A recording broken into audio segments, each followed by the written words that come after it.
तो नमस्कार, आदाब, सत श्री अकाल दोस्तों, आप सभी का क्रिकेट लाइन गुरु के यूट्यूब चैनल में बहुत बहुत स्वागत है। भाई सबसे पहले महाशिवरात्रि की आप सभी को बहुत बहुत हार्दिक शुभकामनाएं और हमारी जितनी भी महिला दर्शक हैं उन सभी को हैप्पी विमेंस डे। भाई लोग, विमेंस डे से याद आया, विमेंस प्रीमियर लीग का आज का जो मुकाबला है वो बेहद दिलचस्प होने वाला है। दिल्ली कैपिटल्स बनाम यूपी वॉरियर्स। भाई एक तरफ दिल्ली कैपिटल्स है जो कि अपना पहला मुकाबला हारी थी मुंबई इंडियंस के खिलाफ, उसके बाद लगातार भाई 4 मुकाबले इन्होंने जीते हैं। तो वहीं यूपी वॉरियर्स जो कि कहीं ना कहीं उथल पुथल के कारण एक जो सेफ ट्रैक है वो फॉलो करती नजर नहीं आ पा रही है। 2 ही मैचेस जीते हैं। अगर आप पॉइंट्स टेबल पे नजर डालें तो भाई दिल्ली कैपिटल्स टॉप पर बैठी हुई है। 5 में से 4 मुकाबले जीते हैं, पॉइंट्स हैं 8 और नेट रन रेट है प्लस 1.301 का सबसे बेस्ट नेट रन रेट सभी 5 टीम्स के बीच।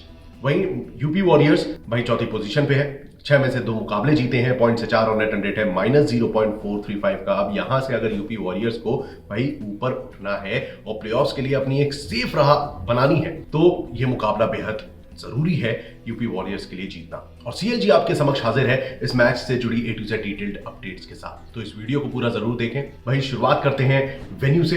भाई लोग, ये जो मुकाबला है दिल्ली कैपिटल्स के होम ग्राउंड यानी कि अरुण जेटली स्टेडियम में खेला जाएगा और दिल्ली इस ट्रैक पर शानदार प्रदर्शन कर रही है। भाई 3 मैचेस अगर आप देखें तो इस ट्रैक पर खेले गए हैं इस सीजन के, और तीनों ही मुकाबले जो है वो फर्स्ट बैटिंग करते हुए जीते गए हैं। एवरेज स्कोर 183 का है। हाईएस्ट स्कोर गुजरात टाइटंस ने बनाया है 199 रन। भैया आरसीबी को एक बार मुकाबले में धो दिया था। तो वहीं लोवेस्ट स्कोर है वो यूपी वॉरियर्स का 118 runs by the loss of 9 wickets. अब यहां पर अगर हम बॉलर्स के प्रदर्शन की बात करें तो 3 मुकाबलों में 32 विकेट चटकाए गए हैं, 12 विकेट पेसर्स ने और 20 विकेट स्पिनर्स की झोली में गिरे हैं। यानी कि भाई स्पिनर्स के लिए डेफिनेटली ये ट्रैक बेहद इंपॉर्टेंट होने वाला है। और साथ ही साथ बल्लेबाजों के तौर पे अगर आप देखें तो एक हाई स्कोरिंग गेम में देखने को मिल सकता है। दिल्ली कैपिटल्स अगर पहले बल्लेबाजी करती है तो कहीं ना कहीं चांसेस हैं कि वो बड़ा स्कोर बना सके।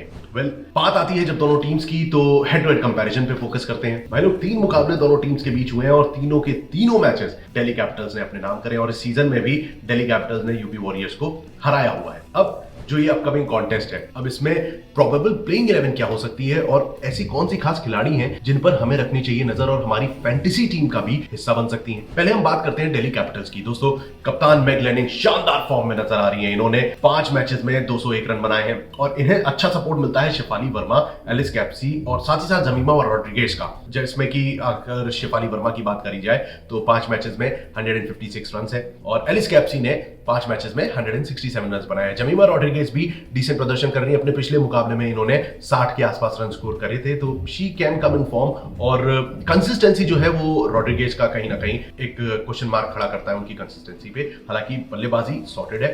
गेंदबाजी पे जब आप आते हैं तो भाई 3 शानदार गेंदबाज ना सिर्फ दिल्ली कैपिटल्स के लिए बल्कि थ्रू आउट दिस टूर्नामेंट धमाकेदार प्रदर्शन कर रही है। पहली है जेस जॉनासन विद 9 विकेट्स, राधा यादव ने 8 विकेट चटकाए हैं और मैरिजा निकेप ने भी 4 मैचेस में 8 विकेट लिए हैं। तो ये है वो 6 खिलाड़ी जो कि आप दिल्ली कैपिटल्स से चूज कर सकते हैं और एक है जमीमा रॉड्रिगेज, द 7th प्लेयर। अगर आप चाहें तो दिल्ली कैपिटल्स की ओर से आप उन्हें चूज कर सकते हैं। अब बारी आती है भाई यूपी वॉरियर्स की। क्या यूपी वॉरियर्स इस सेट टीम की, इनफॉर्म टीम की भाई ईंट से ईंट बजा सकती है? दोस्तों, एलिस हेली की अगर हम बात करें, एलिसा हेली जो कप्तान है टीम की, अभी तक उनका प्रदर्शन जो है वो कहीं ना कहीं हमें ऊपर नीचे जाता हुआ नजर आया है। अगर आप उनकी प्रदर्शन की बात करते हैं तो एक हाफ सेंचुरी उनके खाते में है जो कि उन्होंने आरसीबी के खिलाफ जड़ी थी। हालांकि किरण नवगिरे, अटापट्टू, ग्रेस हैरिस, श्वेता शेरावत और Deepti Sharma along with Uma Chhetri, Poonam Hemnath, Sophie Ecclestone, Rajeshwari Gayakwad और साइमा ठाकुर खेलती नजर आ सकती हैं। ये है प्रोबेबल प्लेइंग 11। अगर हम की प्लेयर्स की बात करें तो जैसा कि मैंने कहा, एलिसा हेली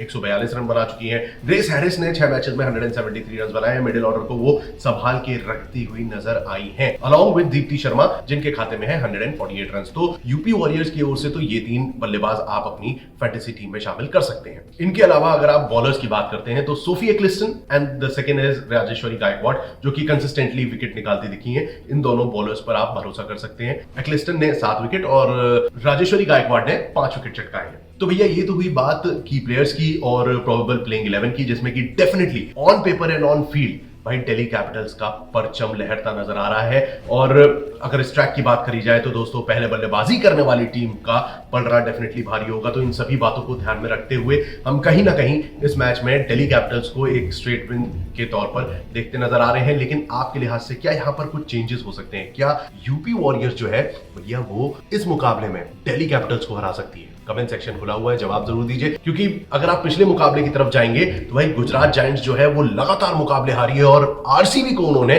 धर दबोचा था। तो ऐसे में क्या यहाँ यूपी वॉरियर्स जो है वो वापस बैक ऑन ट्रैक आके भाई जीत के रास्ते पे आ सकती है कि नहीं? कमेंट सेक्शन खुला हुआ है, जवाब जरूर दीजिएगा। और फिलहाल के लिए ये वीडियो इंफॉर्मेटिव लगे तो इसे लाइक जरूर करें, और दोस्तों चैनल पे अगर आप पहली दफा आए हैं तो इसे सब्सक्राइब कर लें, क्योंकि यहाँ पर न सिर्फ मैचेस की बल्कि क्रिकेट की तमाम अपडेट्स आपको A to Z सबसे पहले यहाँ पर मिलेगी। तो उसके लिए CLG को सब्सक्राइब करें और साथ ही साथ बेल आइकन दबाना ना भूलें, जिससे आप भैया किसी भी वीडियो की जो नोटिफिकेशन है वो मिस ना करें।